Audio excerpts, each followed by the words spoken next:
Congress party కూడా కొండందా వెల్కందా పట్టినట్టు చేస్తే కూడా జనాలకు అర్థమవుతుంది మీరు ఎందుకు ఆవేశపడుతున్నారు. ఒకవేళ మీ మీద చర్యలు తీసుకోకపోతే నిజంగానే మీ మీద చేసినటువంటి ఆరోపణలన్నీ ఒత్తే ఆరోపణలు అయితే సమాజం కాంగ్రెస్ కూడా నిందిస్తుంది. దాంట్లో ఎలాంటి డౌట్ అక్కర్లేదు. Investigation is on going. అప్పుడు మీరు అనవసరంగా అధికారుల పేర్లు బుక్లో రాసి పెడతాం, రెడ్ బుక్లో రాస్తాం. ఆంధ్ర రాజకీయాలు రెచ్చగొట్ట రాజకీయాలు చేస్తున్నారు. వాళ్ళందరూ ఎట్లా భయపడిస్తున్నారు తెలుసా హరీష్ రావు. మీరు ఇక్కడ స్టేట్ సర్వీసెస్ ఇడిచిపెట్టిపోయినా, సెంట్రల్ సర్వీస్లోకి వెళ్ళిపోయినా, రిటైర్ అయినా మిమ్మల్ని ఇడిచిపెట్ట బిడ్డ అని చెప్పేసి భయపడిస్తుండే. ఇది ఖచ్చితంగా దీన్ని కూడా సుమోటోగా తీసుకొని దర్యాప్తు చేయాలి. ఎందుకంటే ఇన్వెస్టిగేషన్లో ఉన్న అధికారులను భయభ్రాంతులకు గురి చేయడం, ఇది బ్లాక్మెయిల్ చేయడం కిందకి వస్తుంది. ఇది నాకు తెలిసి నాకున్నంత నా వరకైతే. సో ఇట్లా ఫోన్ అయితే ఈ ఎంటైర్ ఫోన్ ట్యాపింగ్ కేసు విషయంలో బండి సంజయ్తో పాటు నాటి డీజీపీ సిఎస్ వివరణ వచ్చే నెలలో కీలక పరిణామాలు చోటు చేసుకునే ఛాన్స్.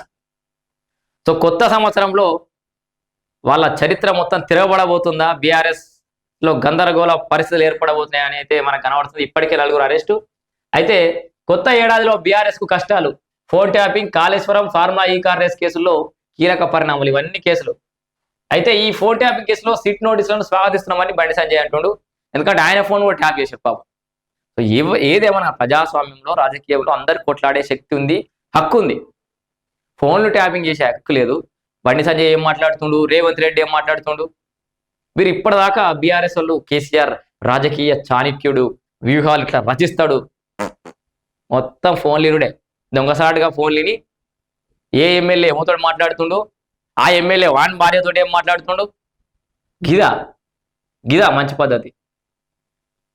సో ఇది కేసీఆర్ హరీష్కు నోటీసులకు సంబంధించిన విషయాలు మీరు కూడా కామెంట్ రూపంలో తెలియజేయండి. మీకు అర్థమైందా లేదా, అంటే వీళ్ళు నిజంగానే వీళ్ళకి నోటీసులు ఇస్తే మన నష్టం ఉందా, అయ్యో పాపం అంటారా, కామెంట్ రూపంలో తెలియజేయండి.